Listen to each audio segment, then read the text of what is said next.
Hello friends, welcome back to my channel. Friends, इस video में हम बात करने वाले हैं यूपीएफएमएससी जो इस बार कर रहा है काउंसलिंग के साथ और एडमिशन प्रोसेस के साथ, उसके बारे में हम बात करेंगे। आप सभी को पता है कि काउंसलिंग के रिज़ल्ट आ चुके थे, चॉइस फिलिंग हो चुकी थी, सब कुछ होने के बाद भी रिज़ल्ट कैंसिल कर दिया गया है। कितने बच्चों ने 19,000 का पेमेंट कर दिया था, 19,000 का पेमेंट कर दिया था। कितने कॉलेज पहुंच गए थे एडमिशन लेने के लिए, कितने पहुंचने वाले थे। मतलब 24 हज़ार का पेमेंट करने के बाद सभी बच्चों का रिज़ल्ट कैंसिल कर दिया गया। रिज़ल्ट कैंसिल कर दिया उन लोगों ने। तो अब आप सोच सकते हैं कितनी लापरवाही कर रहे हैं ये लोग एडमिशन प्रोसेस को लेके। किसी बच्चे का अलॉटमेंट लेटर दिखा ही नहीं रहा था, किसी बच्चे का अलॉटमेंट लेटर डाउनलोड नहीं हो रहा था, किसी के में फ्रिज का ऑप्शन आ रहा था, किसी में फ्लोट का ऑप्शन नहीं आ रहा था। तो ऐसी प्रॉब्लम्स आ रही थी जिसकी वजह से इन लोगों ने रिज़ल्ट कैंसिल किया। लेकिन जब इन लोगों ने नोटिस दिया तो उस नोटिस में इन्होंने बताया है कि रिज़ल्ट किस वजह से कैंसिल हुआ है। उन्होंने कहा है कि रिज़ल्ट इसलिए कैंसिल हुआ कि कई कॉलेजों में सीट बढ़ाई घटाई गई हैं, इस वजह से रिज़ल्ट कैंसिल किया गया। लेकिन असल में जिस दिन से रिज़ल्ट आया था उसी दिन से इनके रिज़ल्ट में प्रॉब्लम दिख रही थी। तो चलिए हम इस वीडियो में बात करेंगे कि रिज़ल्ट कैंसिल क्यों हुआ, उसका रीज़न क्या था, और अब अगर शुरू हुआ है तब कौन कौन काउंसलिंग करवा सकता है, फीस कितनी लगेगी, कितनी देनी होगी, जिन्होंने 19,000 पहले ही पे कर दिए हैं उनके साथ क्या होगा, जिन्होंने 5,000 पे किया था उनका क्या होगा। पूरी इन्फॉर्मेशन इस वीडियो में मिलने वाली है आपको। ये जो मैंने टेबल ऑफ कंटेंट बना रखा है, इतनी इन्फॉर्मेशन मैं आपको इस वीडियो में देने वाला हूँ और आपको बताने वाला हूँ कि अब की बार आप कैसे काउंसलिंग कराएंगे। तो चलिए सबसे पहले हम नोटिस देख लेते हैं जो इन्होंने नोटिस दिया हुआ है। इन्होंने नोटिस में लिखा हुआ है, देखिए यहाँ से इन्होंने लिखा हुआ है कि क्यों कैंसिल हुआ है। शासकीय क्षेत्र के प्रशिक्षण संस्थानों में संचालित डिप्लोमा प्रशिक्षणों की उपलब्ध सीटों की संख्या में संशोधन के कारण प्रथम काउंसलिंग में किए गए आवंटन प्रवेश को निरस्त किया जा रहा है। इनका कहने का मतलब है कि जो सीट्स हमने दिया था पहले उसमें कुछ बदलाव है, अब घटा है कि बढ़ा है उसकी बात इन्होंने नहीं किया है, लेकिन उसमें कुछ बदलाव हुए हैं, इस वजह से ऐसा किया गया है।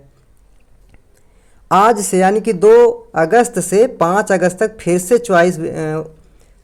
से चॉइस लॉक की विंडो ओपन कर दी जाएगी। जिनको करना है वो कर सकते हैं, लेकिन उसमें अब शर्त इन लोगों ने रख दिया है।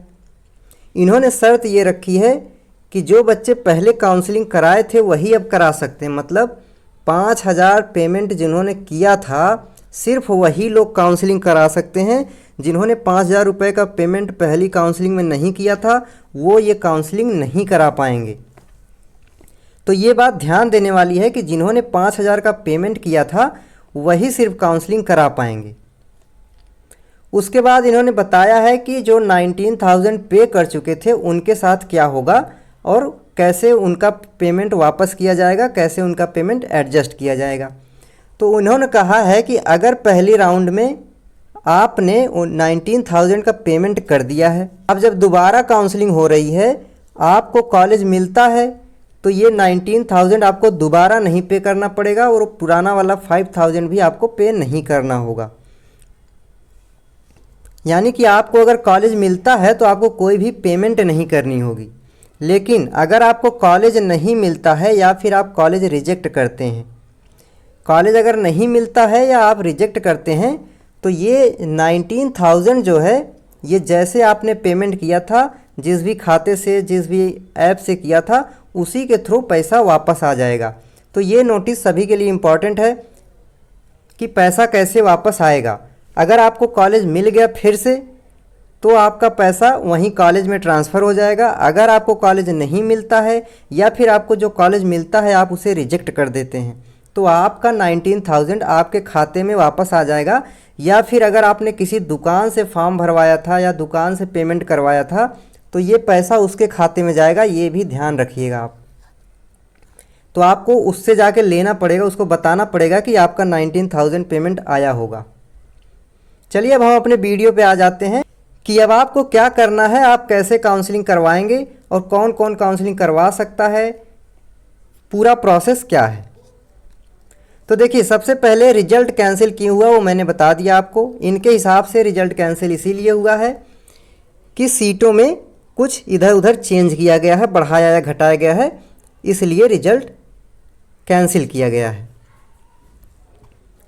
अब कौन कौन काउंसलिंग करवा सकता है ये भी मैंने बता दिया आपको कि जिन्होंने पहले राउंड में काउंसलिंग कराया था, जिन्होंने पहले राउंड में 5,000 का पेमेंट किया था, वही लोग काउंसलिंग करा पाएंगे। बाकी और कोई भी इस काउंसलिंग में पार्टिसिपेट अब नहीं कर पाएगा। पहले राउंड की काउंसलिंग में आप दूसरे में करा सकते हैं, लेकिन पहले राउंड में आप नहीं करा सकते हैं अगर आपने 5,000 की पेमेंट नहीं किया था। तो फीस क्या होगा, मान लीजिए आपको पहले कॉलेज मिला था, आपने 19,000 पे कर दिया था, अलॉटमेंट लेटर डाउनलोड कर लिया था, ये सारा प्रोसेस आपने कर दिया था, मतलब 24,000 रुपये आप पूरा दे चुके थे। तो अब इसके बाद जो अब आप करेंगे उसमें आपको कोई भी पैसा देना नहीं होगा।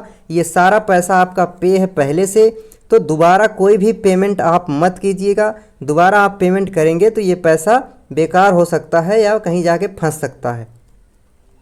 आपको कोई भी पेमेंट नहीं देनी है। अब ये 19,000 देनी किसे है, जैसे कि मान लीजिए आपको कॉलेज अलॉट तो हुआ था, लेकिन मैंने आपको बताया था कि कॉलेज अलॉट होने से आपको अलॉटमेंट लेटर नहीं मिल जाता है, आपको अलॉटमेंट लेटर डाउनलोड करना पड़ता है।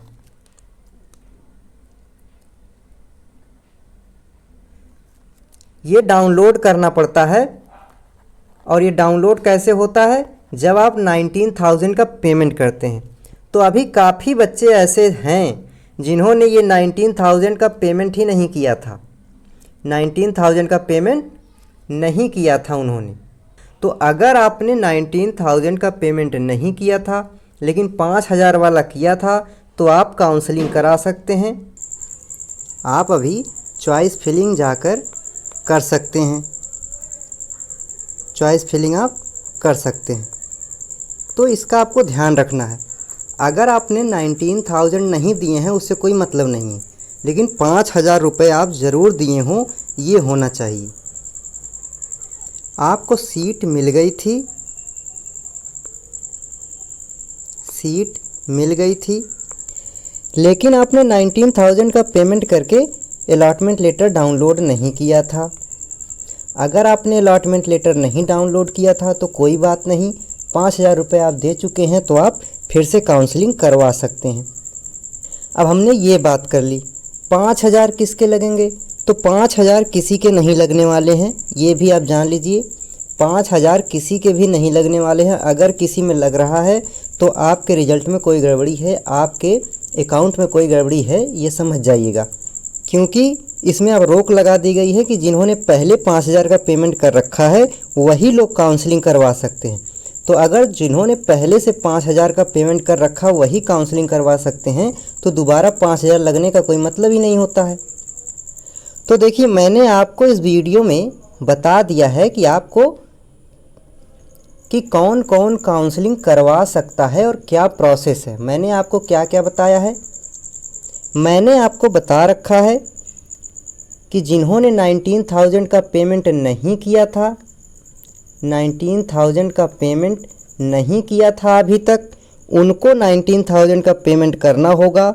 जिन्होंने सारा पेमेंट कर दिया था, 19,000 का 5,000 का सब पेमेंट कर दिया था, उनको अब कोई भी पैसा नहीं देना है। नो मनी, पैसा कोई भी आपको नहीं देना है, ये ध्यान रखिएगा। और एक कंडीशन और है कि अगर आपको कॉलेज नहीं मिलता है, जैसे कि पहले जब आपने कराया था तब तो कॉलेज मिल गया था, लेकिन अगर आपको कॉलेज नहीं मिलता है अब की जब आप करवाते हैं तब क्या होगा, तो ये 19,000 जो है, ये 19,000 आपके खाते में वापस आ जाएंगे। जिस खाते से पेमेंट हुआ था उस खाते में आएंगे, जिस खाते से पेमेंट हुआ था उस खाते में आएंगे, ये याद रखिएगा। अगर आप रिजेक्ट करते हैं तब भी यही कंडीशन है, रिजेक्शन की कंडीशन में भी ये पैसा उसी खाते में वापस आ जाएगा। तो तो इन सब बातों का ध्यान रखें, तब आप काउंसलिंग करवाइएगा। अपने रैंक के हिसाब से काउंसलिंग करवाइएगा।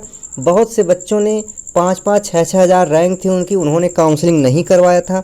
मैंने आपसे कहा था कि 7-8 हज़ार रैंक तक, 10 हज़ार रैंक तक वालों को काउंसलिंग करवानी चाहिए अगर आप कोई भी कोर्स करना चाहते हैं। तो अगर आपके कोर्स फिक्स हैं जैसे कि DMLT, D फार्मा, तो आपको 5,000 रैंक तक है तो आपको ज़रूर करवाना चाहिए, क्योंकि उसमें चांस होता है मिलने का, और नहीं मिलेगा तो अपग्रेड हो सकता है। अगर इस बार भी अपग्रेड का ऑप्शन नहीं आया तो दूसरा तरीका होगा अपग्रेड का कि सेकेंड राउंड में आप डायरेक्ट पार्टिसिपेट कर सकते हैं। फ्लोट ऑप्शन चूज करने की कोई ज़रूरत नहीं। अगर फ्लोट ऑप्शन दे देता है तो बहुत अच्छी बात है, लेकिन अपग्रेड करने का मौका आपको ज़रूर मिलेगा, ये भी याद रखिएगा। अपग्रेड करने का मौका आपको ज़रूर मिलेगा, आपसे वो मौका छीना नहीं जाएगा। तो परेशान होने की ज़रूरत नहीं है, फिर से चॉइस फिलिंग कर लीजिए। बच्चों के साथ गलत हो रहा है, हमारा सिस्टम पूरा ख़राब हो चुका है, वो तो होना ही है, लेकिन अब आप कुछ नहीं कर सकते हैं। आप चॉइस फिल करिए अच्छे से और रिजल्ट का इंतज़ार करिए। फिर से थोड़ा सा अब लेट होगा, अब सेशन सितंबर के पहले स्टार्ट नहीं हो सकता है किसी भी कीमत पे। अगर आपको इस वीडियो से रिलेटेड कोई भी डाउट है, सेकंड चॉइस फिलिंग से लेकर ये जो काउंसलिंग स्टार्ट हुई है इससे संबंधित कोई भी डाउट है तो आप कमेंट करके मुझे बता सकते हैं। और बहुत से बच्चे मुझे इंस्टाग्राम पे मैसेज करते हैं, आप भी मैसेज कर सकते हैं, मैं उनका जवाब देता हूं। और मैं कोशिश करता हूं कि सभी के सवालों का जवाब दूं, सबको जो है सबको कम से कम परेशान होना पड़े। इस वीडियो में इतना ही। अगर वीडियो पसंद आए तो चैनल को सब्सक्राइब कीजिएगा और वीडियो को अपने और दोस्तों के साथ शेयर कीजिएगा जिन्होंने इस फॉर्म को अप्लाई किया है।